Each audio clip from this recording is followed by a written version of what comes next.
almost jeopardized the long-standing relations between Ghana and Nigeria. However, 4 years down the line, the government of Ghana has delivered on its promise and is handing over a reconstructed facility to the Nigerian authorities. We have Ghanaians doing business in Nigeria. They are not molested. But behind this lush display of artistic brilliance lies a culture of discrimination against the migrant population of Ghanaian cane artisans, one which has been in practice for decades now. Unlike their Nigerian counterparts, Ghanaian cane artisans are restricted to a remote part of this cane weaving community. If I will understand them better, they don't have issues with content creators creating content about Ghana, but they have issues with those of us that create content about Ghana that resides in Ghana. Hey everyone, thank you for clicking on this video. I really appreciate you for coming back. That is to all of you, my returning viewers. And if you're new here, hi, my name is Lillian, and I hope that you subscribe to the channel. When you subscribe, do it to on the bell notification so that anytime I upload a video, YouTube will notify you. Please do it to like this video as we go straight into it. I had no plan to do this video. I was just on the front page of YouTube when I stumbled on this news by Joy FM. Because of the title of the video, I decided to click on it, and then by the time I did, this was what I saw. Now let's take a look at it together. Then I'll give my own opinion, and I will also appreciate to read your opinion down there at the comment section. Let's start with the video. Scenes from the 20th of November 2024, when a group of unknown private developers invaded the residential quarters of the Nigerian High Commission at Osu in Accra and pulled down this structure belonging to the government of Nigeria under the cover of darkness. This single incident almost jeopardized the long-standing relations between Ghana and Nigeria. However, 4 years down the line, the government of Ghana has delivered on its promise and is handing over a reconstructed facility to the Nigerian authorities. The reconstructed building represents more than just a physical structure. It embodies the spirit of cooperation and mutual respect that defines our relationship. This explains why the Nigeria High Commission has remained silent on compensation for the huge financial loss it incurred due to the demolished building. As we receive this reconstructed building, we are reaffirming our commitment to strengthen our diplomatic ties, enhancing economic cooperation, as well as mutual understanding between our two countries. Although the government of Ghana stands by its condemnation for the destruction of the diplomatic property, Foreign Minister Shirley Ayokoboche believes the situation could have been averted if the Nigerian High Commission had registered the diplomatic property. She's advising all other foreign missions to do so. I also would like to take this opportunity to advise that diplomatic missions who are resident in Ghana from time to time take a look at their documents to ensure that their documents are properly registered and regularized. I say this because it was one of the issues that we found out when this issue occurred. And it's not an excuse, and it can never be an excuse for the unfortunate demolition that occurred. Ghana has enjoyed healthy relations with Nigerians and remains hopeful that by the Healthy what? Hey, healthy what? Let's listen. reconstruction of this diplomatic building, there'll be an even deeper bond with Big Brother Nigeria. Blessed Sudan's report for Joy News, Accra. Big Brother Nigeria, that is from a Ghanaian journalist. This video is from Joy FM. A lot of people are going to have issues with this video, but that is fine. This is the moment of truth, and I'm in that place in my life where I feel like I'm no longer afraid of losing people because of the truth. That doesn't make me righteous, but I feel like from time to time, when I have opportunity to speak out about some of the things I realize going on between Ghana and Nigeria, I like to do so without being sentimental about it. You guys, I don't get it. The part that confused me the most about this video was when the reporter said in the video that the structure put down in the cover of the night, meaning what? Meaning what? And now I have heard about this structure on YouTube 8,000 times by some Ghanaians. You know, they have referenced to it. They have talked about this, how happy they are. They send audio messages while I was still catching up with all these hate audios before I stopped to protect my mental health. So there have always been this conversation. There have always been this reference to this building, the destroying of this building, and how happy it makes them feel, and they are happy about it. And I'm like, okay, seeing it here, I'm like, okay, let me take a look at it and get to understand what really happened.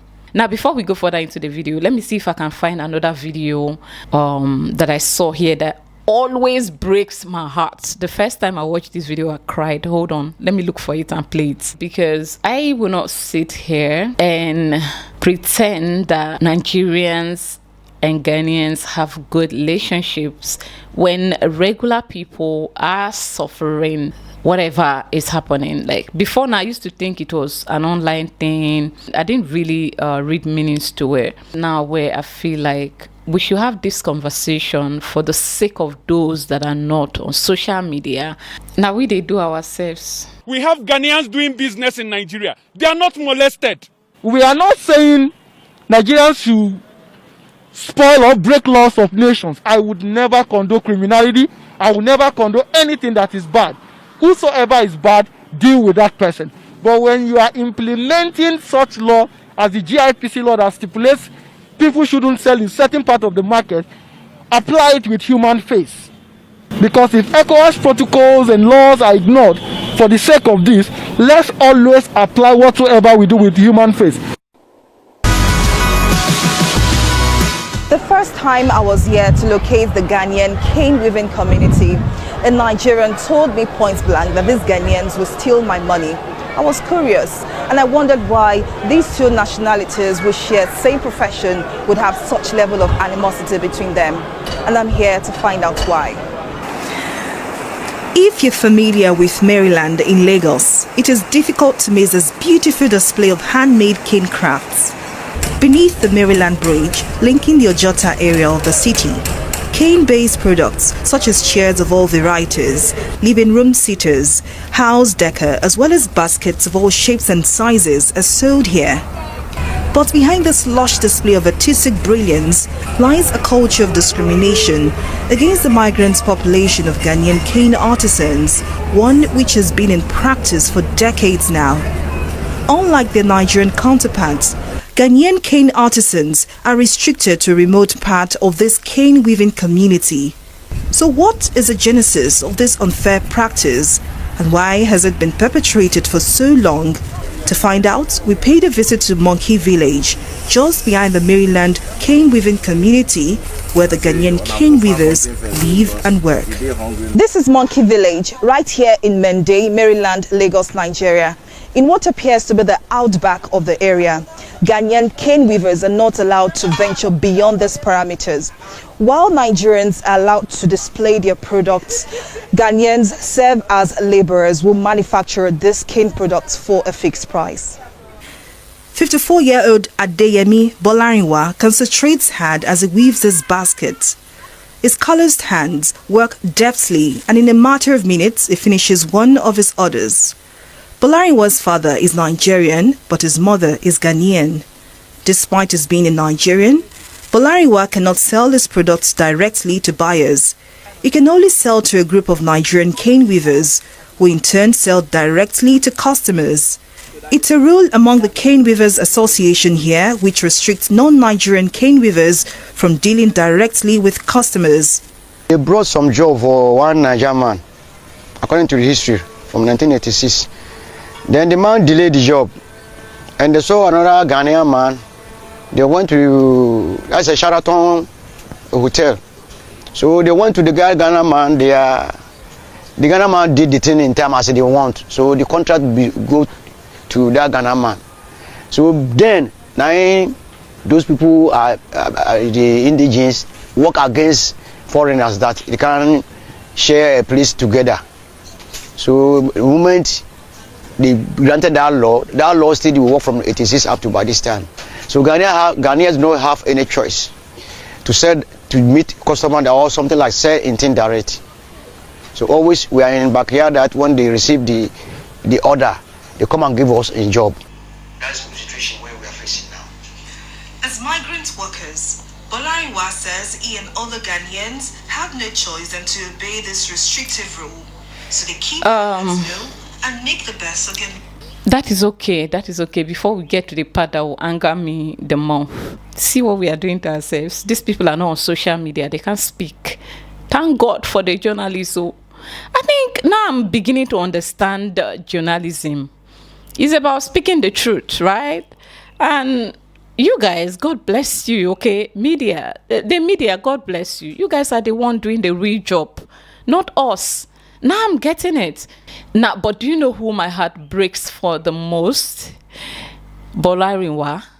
Because this man is Nigerian, but is not Nigerian enough in Nigeria. So he's supposed to come to Ghana, right?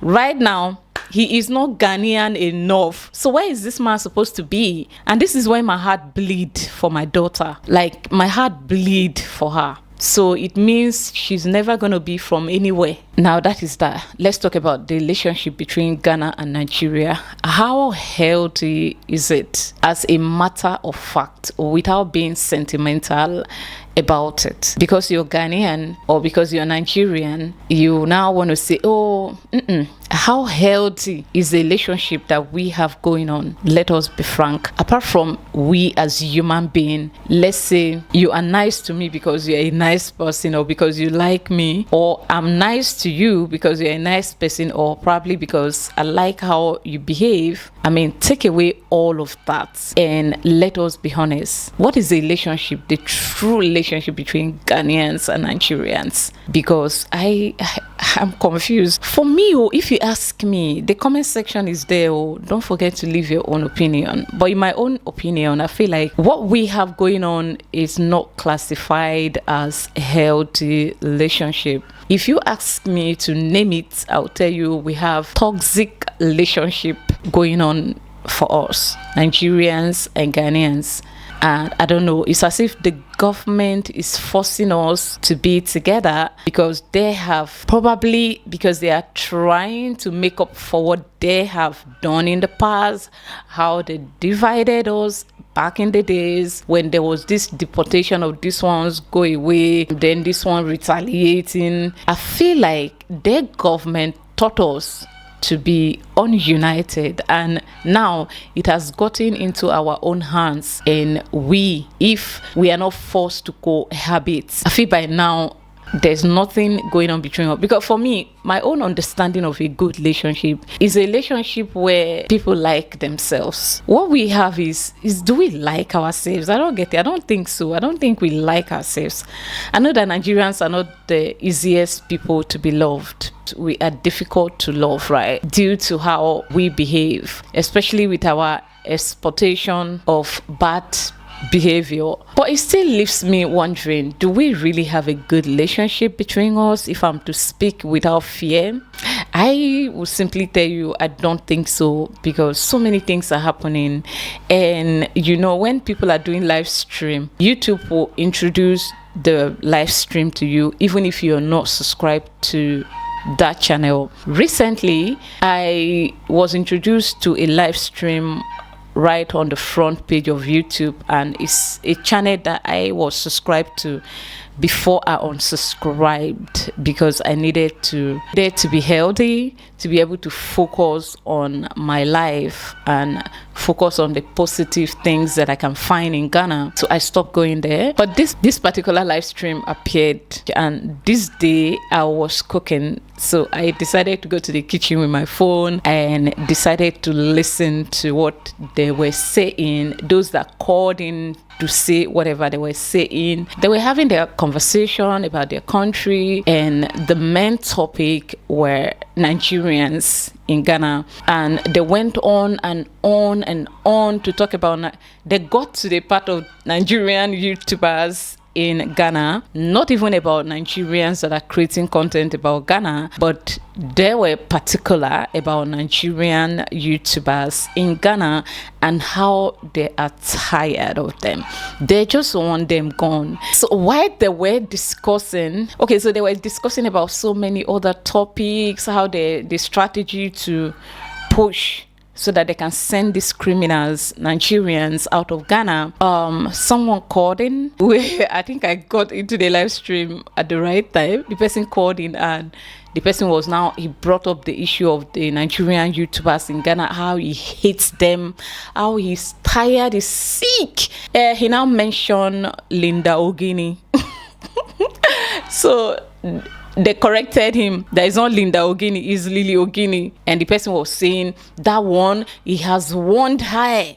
Have warned her to stop creating content about Ghana and just go away from Ghana. And I was like, okay, I'm not new to this. Okay, I've got people, back in the days when I was still catching up with these channels, I used to hear my name a lot, so I'm not surprised. So it's normal, because it's really, why not? But what shocked me is that the person mentioned another YouTuber from Nigeria that I'm like, really, even this one? I be say this person hatred for Nigerians, it has gone to 100% and beyond, and there is no turning back. So the conversation went from him and how he dislikes us, which I'm not new to, which I don't care at the moment anymore. So, and then he said, so they now initiated a plan on how to stop us from doing content about Ghana, and they are planning on how to write to the government to stop us. So they have to find a way to regulate it. In my own case, the caller said he hates me because he just hates me. According to him, he said he hates me because I'm Nigerian, and that he hates me because I could cry. I could cry. That I can just sit down and cry. So I'm very fake. Everything I do, I will come in public and say nice things. Then I will. There was a young girl called I don't know, Leila Ogini, I don't know, Lily Ogini, whatever they call her. I warned her severally. That girl, people don't know who she is. That girl is a very corny girl, pretending that she has love for a Ghana. She can be doing laugh immediately right now, and then she will burst in crying.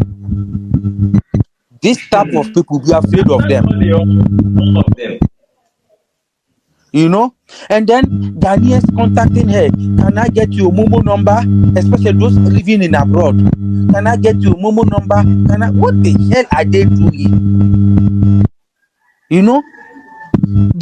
I'm willing to help you. Even I saw someone give comment that I have a house that if you can, are you willing to live in Eastern region? I have a house that no one is living in. I can offer it to you at any time you want to. What is going on? And then another one called, I don't know, Mr. What manager, also inviting his own people. He go all the way to Nigeria to go and bring somehow two boys like this to Ghana. What is going on? Then bring evidence. Organo gets. They said they want to report to their government so that they will do something about these Nigerian YouTubers in Ghana. If I will understand them better, they don't have issues with content creators creating content about Ghana, but they have issues with those of us that create content about Ghana that resides in Ghana. And while on that same live stream, the person now said, I recently made a video telling Nigerians they can come to Ghana and become citizens. I'm like, really? I was laughing, like I literally was rolling on the floor of my kitchen. Someone in the live stream wanted to speak up and explain my video to them. They didn't want their dear, they shut her down. She mustn't change the narrative. Yeah, she must not say what I said in the video. She has to keep quiet. And guess what? I was laughing. So I don't feel like what we have going on is love, actually. And then the same people, while they are still going on the live, they complained about how Ghanaians, they complained about how Nigerians come to Ghana and insert them. They came here and insert us. and you basically don't have any excuse for hating. Just admit it. Just be like me. Simply just say, man, you see, I don't like your ways. Rather than you looking for excuses everywhere. You say you dislike Nigerians because they talk down on your country. The same you say you hate these Nigerians that are talking good about your country. So what do you want? I don't think we have a healthy relationship going on between us. And the earlier we accept it, the better for our future generation. I think there was a time someone sent me a video and I warned him never again to send a video of that sort to me. In that video, a Ghanaian man sent audio to a Nigerian hate channel in Ghana here. He was calling my daughter a bastard, that I lied that my daughter is Ghanaian, that my daughter is not Ghanaian. I lied about it. And the person went on to say that all the people that are Ghana Nigerian, if your father is a Nigerian, you are a bastard. If your mother is a Nigerian, you are a bastard, like you're not Ghanaian. He hates the idea so much, like he warned everybody never to interview anybody that is Ghanaian Nigerian again on YouTube, on their channels, right? So as I am, if I meet someone like Faithful, the Nigerian girl that ran away to Ghana, her father still lives in Nigeria up to this minute, a Ghanaian man. I have met him. After that interview, her dad came to Ghana. We met. Yeah, Uncle Kweku came to Ghana. We met. And the daughter was like, Daddy, you see this one, as you know, if you stay for Ghana again, so this one too, no, if you stay for Nigeria. So if I see any Nigerian like that, I must not bring them to the channel, okay? I have been threatening, I mustn't try it. I don't know what people want. I don't know what people want. This relationship we have going on is not, I can't call this healthy. I cannot call this healthy. For me, I don't get to experience some of these hate and discrimination all the time, but it happens, it exists. For me, the reason I kind of like, maybe for me, I get to feel this hate online because of my online presence, right? I'm more active online than offline here. The truth is, online here, I tend to meet more good than bad, so I don't really focus on the hates because they are little. It was back in the day when I thought every Ghanaian was an angel. So when I'm hated, I'll be sad. I felt like it's my fault for being hated. I have done something. But when I realized that some people don't have any, like, they just hate for no just cause, it doesn't bother me anymore. So I don't think we have a healthy relationship. So the building have been reconstructed back, and let us just admit it that we are not cool with each other. We are being forced to cohabit, and we should just take it like that. Which one be healthy relationship between us? We don't have anything healthy going on, for all I care, because right now it feels like some people, according to this video, it means that it wasn't the government of Ghana that demolished the property. So it was just random persons who just hate the idea of seeing Nigerians there, going there to demolish it. Please let us stop this. If you have a way to advise your people offline, talk to them, okay? Because it's really getting out of hand. For me, people saying that they want us to stop doing YouTube doesn't bother me. If this is taken away from me, God will bring something else for me to do. But then I feel like we should have this conversation because other people are going through it. But this is not how it's supposed to be. This is not how love-hate relationship supposed to be, like husband and wife, where okay, you guys fight, but you don't get to this extent where you are constantly on each other's truth to destroy each other. It's not normal at all. It's not normal. And when I see some Ghanaians YouTubers just on purpose say their own content, now do they find fault in Nigeria? When robbery incidents occur in Ghana, they so wish it for it to be Nigerians. And I cannot come and sit here and say it is impossible, because my people, Nigerians, can do it. Yes, they can so do it. So I cannot come here and say, hey, my people cannot do it. But in all of this accusation, true, are you right? Are you sure about it? Are you sure that this is it before you bring it out here? Because once people hear from you, a lot of people are going to believe it and just go on like that. So please, let us, if you want to come together, let us come together. And this is why I say in my next life, I don't want to come from Africa, because our own, we are very unkind to each other, and Nigerians are not the easiest people to be with, as a matter of fact. But trust me, we are unkind to each other. We are not really, I think we are just nice when when things are against us, because from the way I'm seeing, it's as if we're not going anywhere. Like I stated earlier, this video will not be appreciated by some people, but we have to have this conversation so that we can iron things out. This is not how love is.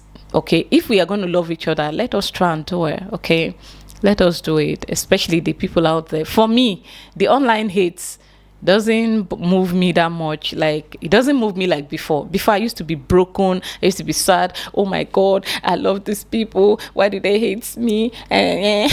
But now I don't care.